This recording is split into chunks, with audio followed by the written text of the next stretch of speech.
पिछले कल के क्लास में हम लोगों ने मोशन क्या होता है, मैकेनिक्स किसको कहते हैं, मैकेनिक्स के अंदर में काइनेमेटिक्स क्या होता है, डायनामिक्स किसको कहते हैं, और मोशन का मेन मतलब क्या होता है ये पढ़ा था। बच्चों आप लोगों को मैंने बता दिया था, ऑफलाइन में जो भी बच्चे बैठे हुए हैं, कि मोशन का मतलब होता है किसी भी बॉडी का पोजीशन टाइम के रिस्पेक्ट में चेंज होना। अगर किसी बॉडी का पोजीशन टाइम के रिस्पेक्ट में चेंज हो रहा है तो हमारा बॉडी मोशन में कहा जाता है, और अगर किसी बॉडी का पोजीशन टाइम के रिस्पेक्ट में नहीं चेंज हो रहा है तो हम लोग कहते हैं कि ये बॉडी स्टेशनरी है। लेकिन मैंने एक बात कही थी कल, कोई भी बॉडी आपको रेस्ट में नजर आता है या कोई भी बॉडी आपको चलता हुआ नजर आता है, ये आप पर डिपेंड करता है, आपके नजरिए पर डिपेंड करता है, ये इस बात पर भी डिपेंड करता है कि आप कौन से फ्रेम ऑफ रेफरेंस में हैं।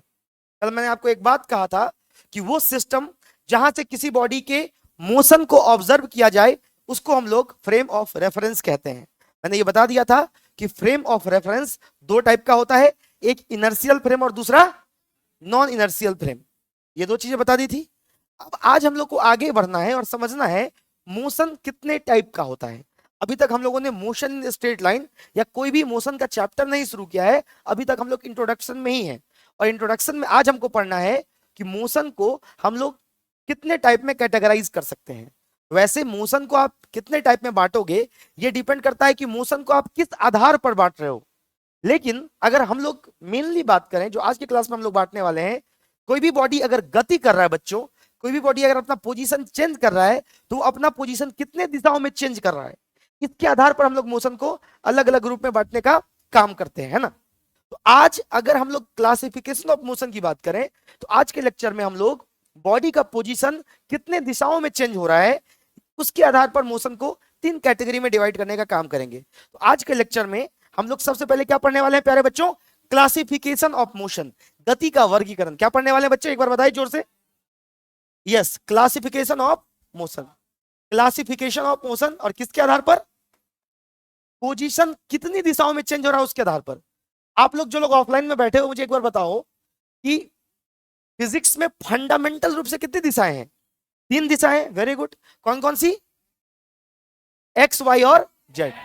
तो हम लोग आज के क्लास में जो देखने वाले हैं मोशन क्लासिफिकेशन, ये देखने वाले हैं on the basis of direction. किसके आधार पर, डायरेक्शन यानी दिशा के आधार पर देखने वाले हैं। तो याद रखिएगा एक चीज कि अगर हम किसी भी बॉडी के मोशन को दिशा के आधार पर कैटेगराइज करें, है ना, तो हम लोग किसी भी बॉडी के मोशन को तीन कैटेगरी में डिवाइड करने का काम करते हैं। पहला जो कैटेगरी हमारे पास बनता है वो बनता है मोशन इन 1D। आपको मालूम है बच्चों कि हमारे पास फिजिक्स में चीजों को सिंपलीफाई करने के लिए, हम किसी भी बॉडी के मोशन को एनालाइज करने के लिए, हमने आपको कल भी बताया था, किसी भी फ्रेम ऑफ रेफरेंस में, किसी भी सिस्टम में हम लोग तीन डायरेक्शन लेते हैं, एक्स डायरेक्शन, वाई डायरेक्शन और जेड डायरेक्शन। ये आप लोग को मालूम है, तीन दिशाएं लेते हैं। इसके आधार पर हम लोग बॉडी के पोजीशन को तीन कैटेगरी में डिवाइड करते हैं। मोशन इन 1D, दूसरा क्या होगा बोलो, मोशन इन 2D, और तीसरा क्या होगा बोलो, मोशन इन 3D, है ना। मोशन इन 1D का मतलब हुआ कि बॉडी का पोजीशन सिर्फ एक दिशा में ही बदल रहा होगा, या तो सिर्फ एक्स में बदल रहा होगा, या तो सिर्फ वाई में बदल रहा होगा, या तो सिर्फ जेड में बदल रहा होगा। मतलब अगर बॉडी का पोजीशन सिर्फ एक दिशा में बदल रहा हो, अगर बॉडी स्ट्रेट लाइन में मूव करता है, जैसे अगर बॉडी एक्स में चलना शुरू किया, सिर्फ एक्स में चल रहा है, मतलब ये स्ट्रेट लाइन में मूव कर रहा होगा। वाई में चलना शुरू किया तो सिर्फ वाई में चल रहा है, मतलब ये स्ट्रेट लाइन में मूव कर रहा होगा। जेड में चलना शुरू किया तो सिर्फ जेड में चल रहा है, मतलब ये स्ट्रेट लाइन में मूव कर रहा होगा। तो 1D मोशन का मतलब होता है स्ट्रेट लाइन मोशन। और इस तरह के मोशन में बॉडी का पोजीशन सिर्फ एक दिशा में बदलता है, चाहे वो एक्स में बदल जाए, चाहे वो वाई में बदल जाए, चाहे वो जेड में बदल जाए। मतलब हम लोग यहां पर कह सकते हैं मोशन इन 1D को कि पोजीशन चेंजेस ओनली इन, बोलो बच्चे, position changes only in one direction, सिर्फ एक दिशा में बदलेगा, चाहे वो एक्स में बदल जाए, चाहे वो वाई में बदल जाए, चाहे वो जेड में बदल जाए, ठीक है। और इस तरह के मोशन में जब कोई बॉडी एक ही दिशा में चलेगा तो स्ट्रेट लाइन में चलता है। कैसे चलता है, स्ट्रेट लाइन में, रेखा में चलता है, लीनियर लीनियर लाइन में फ्लो करता है। इस तरह के मोशन को हम लोग, इसका एग्जांपल जो हो गया वो हो गया ऑल रेक्टिलिनियर मोशन। जितना भी सीधी रेखा वाली गति होती है सारी रेक्टिलिनियर मोशन। रेक्टिलिनियर मतलब स्ट्रेट लाइन मोशन। कौन सा मोशन, जितना भी स्ट्रेट लाइन मोशन होगा चीला, वो सारा का सारा इसका एग्जांपल हो जाएगा मोशन इन 1D का। समझ में आया कि नहीं आया? बोलो हाँ या ना। हम लोग मोशन इन 1D को, चूंकि 1D मोशन में बॉडी लाइन के अलोंग चलता है, किसके अलोंग चलता है? लाइन के अलोंग, इसलिए इसको हम लोग कौन सा मोशन बुलाते हैं? Linear motion. बोलो ना यार, कौन सा मोशन बुलाते हैं? लीनियर मोशन बुलाते हैं। चलो बहुत शानदार, बहुत शानदार। एक साथ ऑनलाइन ऑफलाइन दोनों बच्चे पढ़ रहे हैं और ऑफलाइन वाले इतने एनर्जी में हैं। अब मोशन इन 2D की बात करें अगर बच्चों, मोशन इन 2D की बात करें तो नाम इसका कह रहा है 2D, 2 डायमेंशन, 2 डायरेक्शन नहीं, मतलब एक साथ बॉडी का मोशन। जैसे एक मिनट देखो, 1D मोशन में तुमको समझाता हूं। जैसे ये रिमोट ऊपर से नीचे गिरा तो सिर्फ वाई में गति किया, या ये एक्स में चला तो सिर्फ एक्स में गति किया, या जेड में चला तो सिर्फ जेड में गति किया, एक लाइन में मूव किया, तो ये हो गया 1D मोशन। अगर यही रिमोट इस तरीके से सर्कुलर मोशन करना शुरू कर दिया तो ये एक तल में मोशन कर रहा है, एक्स और वाई दोनों में। देखो एक्स में भी जा रहा है और ऐसे करके वाई में, एक्स वाई दोनों में एक साथ मोशन कर रहा है। अगर कोई चीज गोल गोल घूम रहा है, जैसे ये मान लो मार्कर है, इस तरीके से ये गोल गोल घूम रहा है, इस तरीके से ये गोल गोल घूम रहा है, तो इसका एक प्लेन में मोशन हो रहा है, मतलब 2 डायरेक्शन में इसका मोशन हो रहा है। कितने डायरेक्शन में इसका मोशन हो रहा है? 2 डायरेक्शन में। तो अगर किसी बॉडी का पोजीशन 2 दिशा में बदला तो वो हो गया मोशन इन 2D। मतलब मोशन इन 2D को क्या बोलोगे? बोलो, position changes in 2 direction at same time. मतलब सेम समय पर, या सीधे सीधे छोड़ो, इतना नहीं लिखो, सीधे लिखो पोजीशन चेंजेस इन 2 डायरेक्शन। वो 2 डायरेक्शन कोई भी हो सकता है, एक्स वाई हो सकता है, वाई जेड हो सकता है, जेड एक्स हो सकता है। कोई 2 दिशा में पोजीशन बदलेगा और एक दिशा में पोजीशन बदलेगा नहीं। एक दिशा में पोजीशन पुष्पा बन जाएगा और 2 दिशा में नीतीश कुमार, हमेशा बदलता रहेगा। अब मोशन इन 2D का जो एग्जांपल हो गया, अभी हम लोग देखेंगे, फिगर बना के तुमको समझाएंगे, यहाँ पे जगह कम है। इसका अगर एग्जांपल लोगे तो सर्कुलर मोशन, अगर कोई चीज गोल गोल घूम रहा है तो ये 2 दिशा में मोशन कर रहा है। ये हम क्रिकेट खेल रहे हैं, मार दिए बॉल को शॉट, तो इस तरीके से प्रोजेक्टाइल मोशन किया। क्या किया?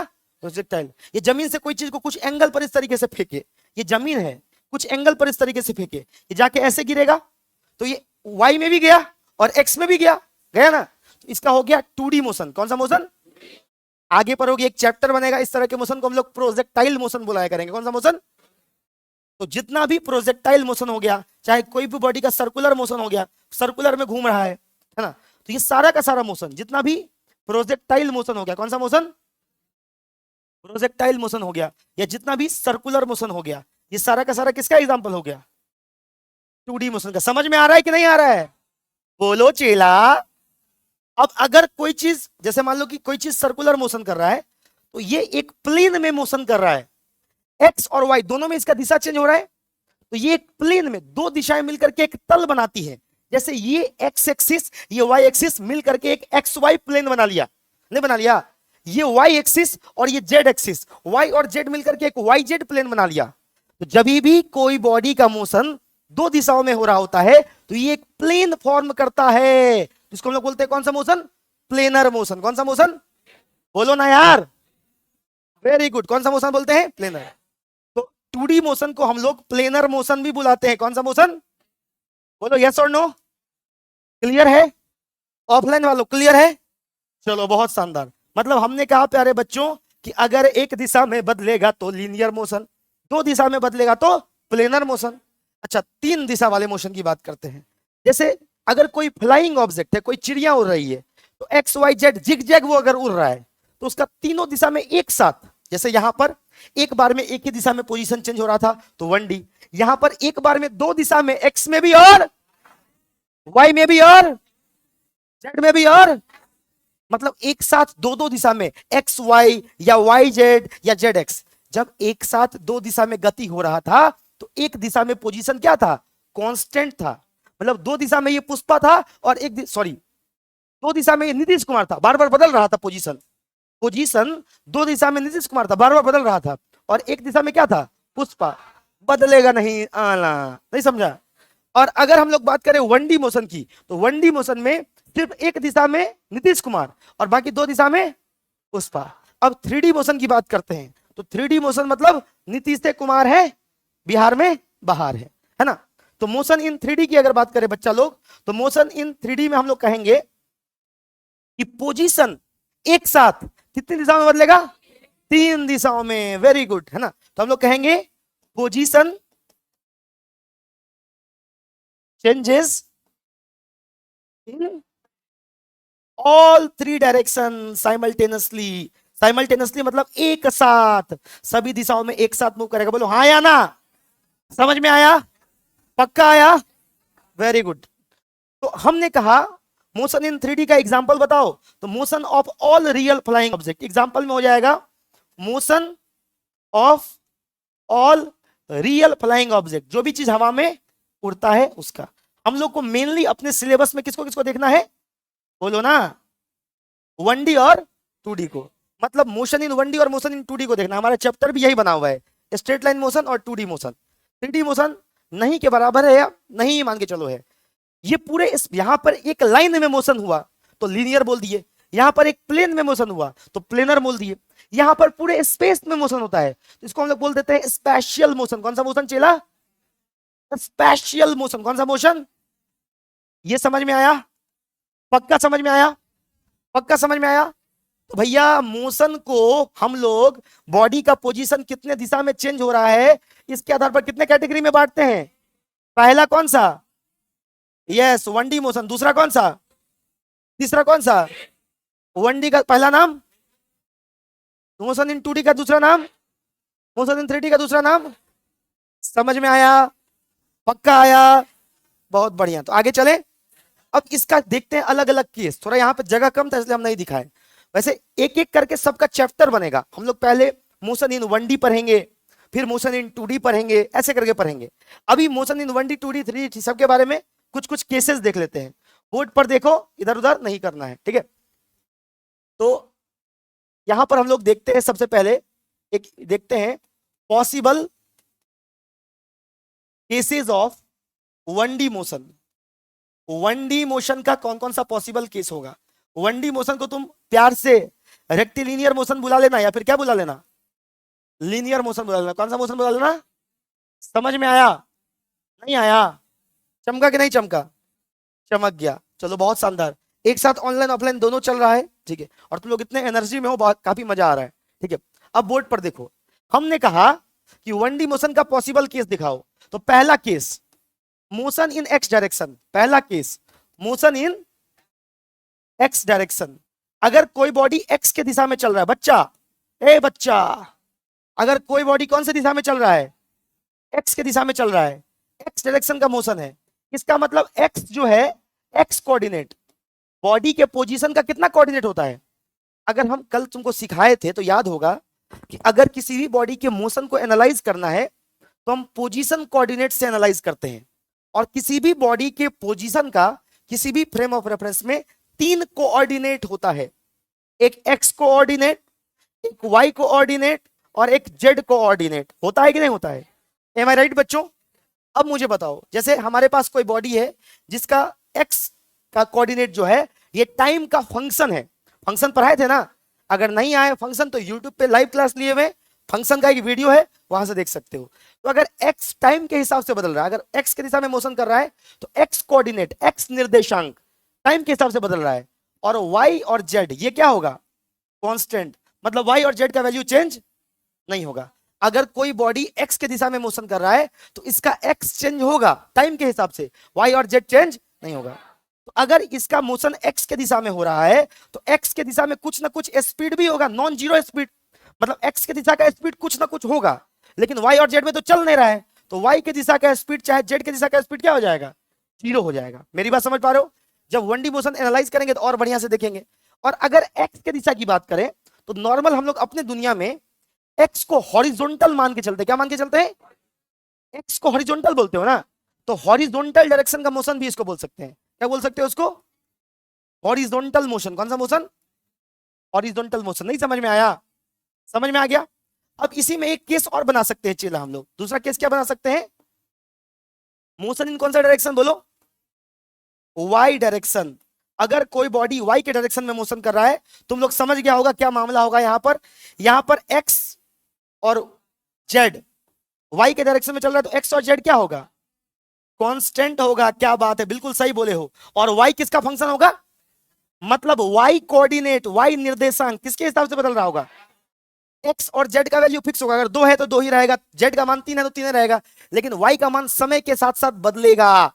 तो मुझे बताओ, अगर कोई बॉडी y के डायरेक्शन में मूव कर रहा है तो इसके y का स्पीड 0 नहीं होगा, लेकिन x के दिशा का स्पीड और z के दिशा का स्पीड क्या होगा? 0 होगा। जैसे तुम किसी बॉल को ऊपर से छोड़ दो, ये नीचे गिरा वर्टिकल डायरेक्शन में, मोशन अंडर ग्रेविटी पर हो गया आगे। जैसे मान लो सपोज करो हमने इस पेन को लिया यहां छोड़ दिया, तो ये जो वर्टिकल डायरेक्शन में गिरा स्ट्रेट लाइन में नीचे, ये भी एक तरह के वाई के डायरेक्शन का मोशन हो गया। और इसको एक्स बोलते हो तो हॉरिजॉन्टल बोल देते हो ना, पढ़ाए हुए थे ना तुम लोग को। इसको वाई बोलते हो तो क्या बोल देते हो? वर्टिकल। तो वाई डायरेक्शन का मोशन का मतलब क्या हुआ? वर्टिकल डायरेक्शन का मोशन क्या हुआ, है ना? इसको हम लोग कौन सा मोशन बोल सकते हैं? वर्टिकल डायरेक्शन का मोशन। कौन सा? Vertical motion. जेड एक्सिस को नॉर्मली हम लोग आउटवर्ड इनवर्ड से दिखाते हैं, है ना, प्लेन के परपेंडिकुलर से दिखाते हैं, तो उसको कोई स्पेसिफिक नाम नहीं देंगे। लेकिन जब हम लोग एक्स की बात करते हैं तो हमारे दिमाग में हॉरिजॉन्टल आता है, वाई की बात करते हैं तो वर्टिकल आता है। जेड में कुछ ऐसा दिमाग में आता नहीं है। जेड का मतलब होता है आउटवर्ड इनवर्ड, तो जेड में हम लोग कोई स्पेशल नाम नहीं लिखते हैं। अच्छा, जैसे ये बॉल था, ये बॉल ऊपर से नीचे की तरफ आ रहा था, या नीचे से इस बॉल को ऊपर फेंके थे, तो ये हमारा कौन सा मोशन हो गया? वाई के डायरेक्शन का। कौन सा डायरेक्शन का? वाई के डायरेक्शन। अब चलो, मेरे पास यहां जगह कम है, तो यहां पर मैं तीसरा नंबर लिख दूं, मोशन इन कौन सा डायरेक्शन? कौन सा डायरेक्शन? मैं जेड डायरेक्शन के मोशन की बात कर लेता हूं। अगर कोई बॉडी मेरे भाई जेड के दिशा में चल रहा है, कौन सी दिशा में? अगर कोई बॉडी जेड के दिशा में चल रहा है दोस्त, अगर किसी बॉडी का मोशन जेड में हो रहा है, मतलब इसका जेड किसके हिसाब से बदलेगा? एक्स कोऑर्डिनेट और वाई कोऑर्डिनेट। एक्स का वैल्यू अगर 5 था तो अभी भी 5 रहेगा, 5 सेकंड के बाद भी 5 रहेगा, 10 सेकंड के बाद भी 5 रहेगा। और वाई का वैल्यू भी वही चेंज नहीं होगा, लेकिन जेड का वैल्यू टाइम के हिसाब से बदलेगा। यहां वाई और जेड क्या रहेगा? समझ में आया कि नहीं आया? पक्का आ गया? अब सुनो, हाँ वाई और एक्स होगा, सॉरी हम लोग सही बोले हो, वाई और एक्स यहाँ पर क्या रहेगा? कांस्टेंट। और स्पीड वाला मामला समझ ही गए होगे, नहीं समझ गए? जेड के दिशा का स्पीड 0, वाई के दिशा का स्पीड और एक्स के दिशा का स्पीड क्या होगा? 0 होगा। समझ में आ गया? उसके बाद जैसे इसका एग्जांपल देख लो, मैं इसको एक्चुअली हमको जेड के डायरेक्शन को ऐसे बाहर निकलते हुए दिखाना है, लेकिन हम दिखा सकते हैं क्या? तो हम ऐसे करके दिखा दिए। समझ में आ गया कि ये प्लेन से बाहर निकल रहा है, अंदर जा रहा है। समझ में आ गया? कोई दिक्कत वाली बात नहीं है। इसको हम लोग आउटवर्ड इनवर्ड डायरेक्शन का मोशन कह सकते हैं। अब एक चीज सुन लो, एक कॉन्सेप्ट सुन लो, इसको अभी लिखना नहीं है। जब हम लोग 1D मोशन के साथ डील कर रहे होते हैं, मतलब 1D मोशन का न्यूमेरिकल सॉल्व कर रहे होते हैं, तो ये एक ही दिशा का मोशन है। इसमें अगर x होगा तो सिर्फ x पर ही सवाल देगा, y रहेगा तो y डायरेक्शन पर ही सवाल रहेगा, z रहेगा तो z डायरेक्शन पर ही सवाल रहेगा। तो 1D मोशन के सवालों में हम लोग जबरदस्ती का वेक्टर नहीं लगाते हैं। 1D मोशन के सवालों में क्योंकि एक ही दिशा रहता है, जैसे x के दिशा के साथ प्रॉब्लम को डील करना है, x के एक दिशा को अगर तुम प्लस मान लिए, दूसरे को ऑटोमेटिकली क्या मान लो? माइनस। अगर y के ऊपर को प्लस मान लिए तो नीचे को क्या मान लो? अगर z में आउटवर्ड को प्लस मान लिए तो इनवर्ड को क्या मान लो? तो 1D मोशन के न्यूमेरिकल को सॉल्व करने के लिए हम लोग वेक्टर के कॉन्सेप्ट को यूज करना अवॉइड करते हैं, ताकि हमारा प्रॉब्लम सिंपल रह सके। 1D मोशन के सवालों को पॉजिटिव और नेगेटिव साइन से ही निपटा दिया जाता है। देखो, हम लोग तलवार से भी सब्जी काट सकते हैं और चाकू से भी सब्जी काट सकते हैं, लेकिन सब्जी काटने के लिए क्या उपयुक्त है? चाकू उपयुक्त है। नहीं, चाकू उपयुक्त है कि नहीं है? जब मान लो कि तुम्हारा काम कहीं किसी को एक थप्पड़ मार के चल जाएगा, तो वहां बंदूक चलाने की जरूरत है? बंदूक चलेगी वहां करने की जरूरत नहीं है, थप्पड़ दिखाओ काम हो जाएगा। तो वैसे ही 1D मोशन में सिर्फ एक ही दिशा होता है, तो यहां जबरदस्ती का आई कैप, जे कैप, के कैप इतना कॉम्प्लेक्स करने की आवश्यकता, सीधे तुम एक दिशा को प्लस मान लो, दूसरी दिशा को माइनस। समझ में आया? कोई डाउट यहां तक में नहीं है? तो इस चीज को हम लोग एक बार लिख भी देते हैं, ठीक है, ताकि ये चीज और बेहतर अंडरस्टैंडिंग दे सके। मैं इसको चमका कॉन्सेप्ट करके लिख भी देता हूं यहां पर, ठीक है, ताकि तुम लोग इसको अच्छे से समझ सको। मैंने यहां पर लिखा द न्यूमेरिकल्स या द प्रॉब्लम्स ऑफ, बच्चे बात नहीं करो, the problems of 1D motion. The problems of कौन सा motion? 1D motion is dealt with positive and negative sign for direction purposes। Direction purpose के लिए हम लोग पॉजिटिव और निगेटिव साइन से ही काम चला लेते हैं, ठीक है। हम लोग जनरली क्या करते हैं, वी जनरली अवॉइड, हम लोग किसको अवॉइड करते हैं, avoid use of vectors in 1D motion. कर सकते हो तुम 1D मोशन में वेक्टर का यूज, लेकिन अवॉइड किया करो, वो सवाल को और कॉम्प्लेक्स कर देगा। नहीं समझ में आया मैंने क्या बोला, वो समझ में आया कि नहीं आया? जैसे तुम x के दिशा में ही मोशन को एनालाइज कर रहे हो, तो अगर x के पॉजिटिव दिशा को तुम इसके क्वांटिफायर्स को, इसके पैरामीटर को, पॉजिटिव दिशा के क्वांटिफायर्स को, मतलब पॉजिटिव दिशा के वेलोसिटी को, स्पीड को, या किसी भी चीज को, स्पीड तो डायरेक्शन होता ही नहीं उसके पास, वेलोसिटी एक्सेलरेशन को अगर प्लस मान लेते हो, तो इसके ऑपोजिट को ऑटोमेटिकली क्या मान लो, माइनस मान लो। समझ में आ गया? यहां तक में कोई दिक्कत नहीं है। अब इसके बाद अगर हम लोग आगे चलते हैं, ठीक है, तो अगर हम लोग ऊपर के दिशा के, ऊपर की दिशा वाई, अगर बॉडी का मोशन अगर वाई में हो रहा है, अगर ऊपर की दिशा को प्लस मानते हो तो नीचे को क्या मान लो, समझ लो, ये अगर ओरिजिन है तो नीचे को क्या मान लो, माइनस। इस तरीके से हम लोग काम चला लेते हैं, वेक्टर को जबरदस्ती घुसाने की जरूरत नहीं है। समझ में आया कि नहीं आया? बहुत शानदार, थैंक यू सो मच। अब चलते हैं आगे। अब हम लोग देखते हैं different cases of 2D motion. Different cases of कौन सा मोशन, 2D मोशन। हम लोग देखते हैं different cases of 2D motion. कौन सा मोशन, 2D मोशन। तो 2D मोशन प्लेनर मोशन है। कौन सा मोशन, 2D मोशन एक तरह का प्लेनर मोशन होता है। 2D मोशन एक तरह का प्लेनर मोशन होता है। तो पहला केस, अगर मोशन एक्स वाई प्लेन में हो रहा है, कौन से प्लेन में, पहला case, case 1, motion in X Y plane. कौन सा प्लेन, मोशन इन कौन सा प्लेन, एक्स वाई प्लेन। हम एक्स वाई प्लेन समझा देते हैं, बाकी वाई जेड और जेड एक्स लिख के लाना तुम्हारा होमवर्क रहेगा, कर लोगे ना? अरे होगा कि नहीं होगा? यहां बोर्ड पर देखो चेला, अगर हम लोग बात करें कोई भी बॉडी का मोशन एक्स वाई प्लेन में हो रहा है, कौन से प्लेन में, एक्स वाई प्लेन में। जैसे हम लोग एग्जांपल के तौर पर देते हैं, मान लो कि ग्राउंड को एक्स एक्सिस मान लेते हैं, उसके परपेंडिकुलर कौन सा एक्सिस, वाई एक्सिस, और किसी बॉल को फेंके यहां से यू स्पीड से कुछ एंगल पर, प्रोजेक्टाइल मोशन, इसको पढ़ोगे आगे, ये आगे आएगा सिलेबस में। जमीन से कुछ एंगल पर फेंके, मान लो बॉल को फेंके, तो बॉल जाके ऐसे गिरा, नहीं गिरा, मेरी बात बोलो, समझ में आया कि नहीं आया?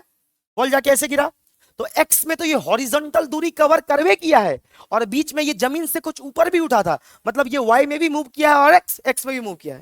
बोलो हाँ या ना? अगर किसी बॉडी को जमीन से कुछ एंगल पर फेंके हैं, तो एक्स में तो मूव किया ही किया है, वाई में भी कुछ ना कुछ मूव किया है। तो यहां पर इसका किसी भी टाइम पर एक्स और वाई दोनों कोऑर्डिनेट चेंज हो रहा था, मतलब अगर बॉडी एक्स वाई प्लेन में मोशन कर रहा था, तो इसका एक्स भी टाइम के हिसाब से बदल रहा था, और इसका वाई भी टाइम के हिसाब से बदल रहा था। लेकिन जेड इसका क्या था, कांस्टेंट, मतलब इसका जेड बदल नहीं रहा था। इसका मतलब ये हुआ चेला, अगर किसी बॉडी का पोजीशन एक्स के दिशा में बदल रहा है, तो तुम लोग आगे पढ़ोगे कि स्थान में परिवर्तन के दर को वेग कहते हैं। The rate of change in position with respect to time is velocity. अगर एक्स के दिशा में पोजीशन बदल रहा है, मतलब मतलब मतलब मतलब एक्स के दिशा में कुछ ना कुछ स्पीड इसका होगा, एक्स के दिशा में कुछ ना कुछ वेलोसिटी इसका होगा, जीरो नहीं होगा। वाई के दिशा में भी चेंज हो रहा है, तो वाई के दिशा में भी कुछ ना कुछ वेलोसिटी इसका होगा, जीरो के बराबर नहीं होगा। जेड में तो क्या बना हुआ है, पप्पू बना हुआ है कि पुष्पा, पुष्पा बदलेगा नहीं साला, है ना? अगर ये नहीं बदलेगा, मतलब जेड के दिशा का स्पीड जो है वो राहुल गांधी के बराबर हो जाएगा, नहीं हो जाएगा? मैंने कहा कि जेड के दिशा का पोजीशन चेंज नहीं हो रहा है, वो पुष्पा है, बदल नहीं रहा है, तो उस केस में जेड के दिशा का स्पीड क्या हो गया, राहुल गांधी के बराबर, शून्य है, नहीं? अब इस केस में ये तो समझ में आ गया, इस केस में बॉडी का जो पोजीशन है ये दो दिशा में चेंज हो रहा है, तो ये एक्स वाई प्लेन का हो गया। यहां पे आगे पढ़ोगे, अभी ये सब नहीं ध्यान में देना है। यहां पर बॉडी का जब हम लोग नेट वेलोसिटी लिखा करेंगे, तो यहां पे 2D मोशन और 3D मोशन में वेक्टर यूज होना शुरू हो जाएगा। एक्स कंपोनेंट के साथ क्या लिख दोगे, आई कैप, और वाई कंपोनेंट के साथ जे कैप। मेरी बात समझ रहे हो? ऐसे अगर इसका डिस्प्लेसमेंट भी लिखा जाता है ना, आगे पढ़ोगे, तो एक्स की दिशा में कितना दूरी कवर किया है, उस डिस्प्लेसमेंट को किससे दिखा दोगे, आई कैप से, और वाई की दिशा वाले को किससे दिखा दोगे, जे कैप से। ये वेक्टर में पढ़ाए थे ना, बोलो हाँ या ना, हाँ या ना? समझ में आ गया? चलो, जैसे मैंने एक्स वाई प्लेन का लिखा, तुमको मैं होमवर्क देता हूं किसका लिखने के लिए,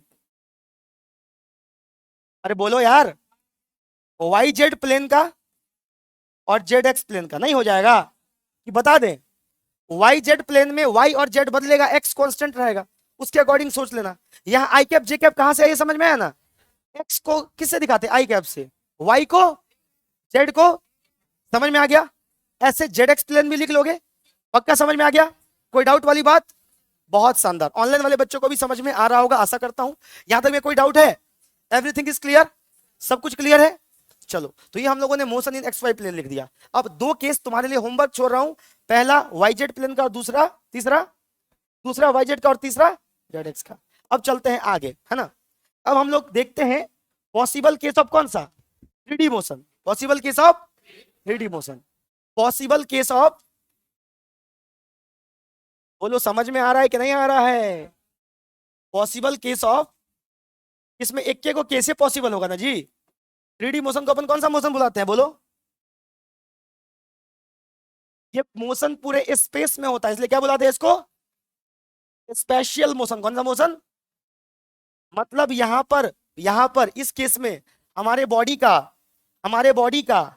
एक्स कोऑर्डिनेट, वाई कोऑर्डिनेट और जेड कोऑर्डिनेट तीनों चेंज होगा। बॉडी का एक्स कोऑर्डिनेट, वाई कोऑर्डिनेट और जेड कोऑर्डिनेट तीनों चेंज होगा।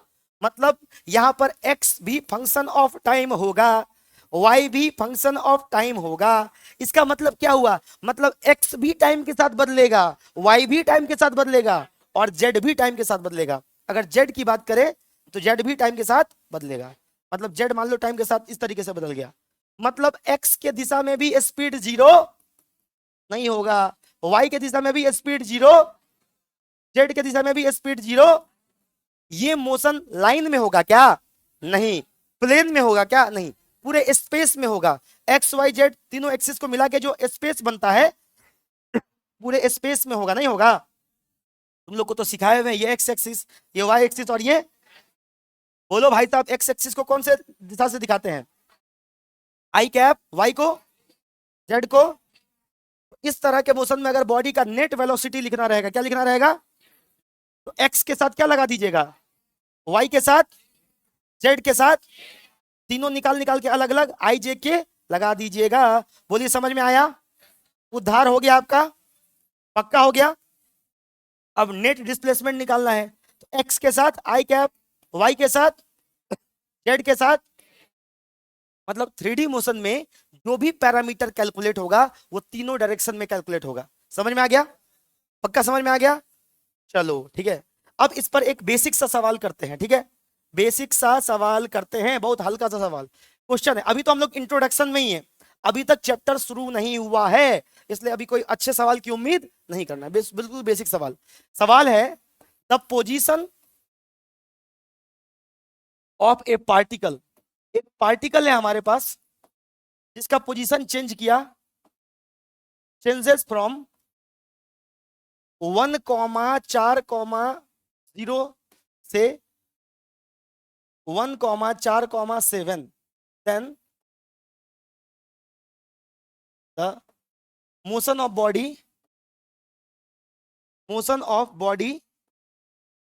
is in, बॉडी का मोशन कौन से डायरेक्शन में है, पहला ऑप्शन एक्स डायरेक्शन, दूसरा एक्स वाई प्लेन, तीसरा एक्स जेड प्लेन, चौथा जेड डायरेक्शन, पांचवा नन ऑफ दीज। बोलो कौन सा आंसर होगा। अरे यार इसका एक्स बदल रहा है क्या, एक्स पहले भी एक था अभी भी, वाई पहले भी 4 था अभी भी, पहले जेड 0 था अब क्या हो गया 7, तो जेड के दिशा में 7 का डिस्प्लेसमेंट हुआ है ना, 7 का विस्थापन हुआ है। तो बॉडी का मोशन कौन सी दिशा में हो रहा है, जेड डायरेक्शन में, तो कौन सा है उसमें जाएगा डी। समझ में आया। तो अभी हम लोग चैप्टर स्टार्ट नहीं किए, चैप्टर हमको स्टार्ट करना है मोशन इन 1D, जिसको हम लोग कल के लेक्चर में स्टार्ट करेंगे। हम लोगों ने इससे पहले के लेक्चर में इंट्रोडक्शन पढ़ा था, आज क्लास का ड्यूरेशन थोड़ा छोटा था क्योंकि लेट हो गया था क्लास शुरू करने में। कल के क्लास में हम लोग मोशन इन 1D स्टार्ट करेंगे और उसके सारे क्वांटिफायर्स, सारे पैरामीटर्स को पढ़ने का काम करेंगे। आज के लेक्चर को यही खत्म करते हैं। अगर आप चैनल पर नए हैं और वीडियो को देख रहे हैं, चैनल को लाइक और सब्सक्राइब जो भी होता है सब कर दीजिएगा, है ना। यहीं तक खत्म करते हैं आज के लेक्चर को। बहुत बहुत धन्यवाद।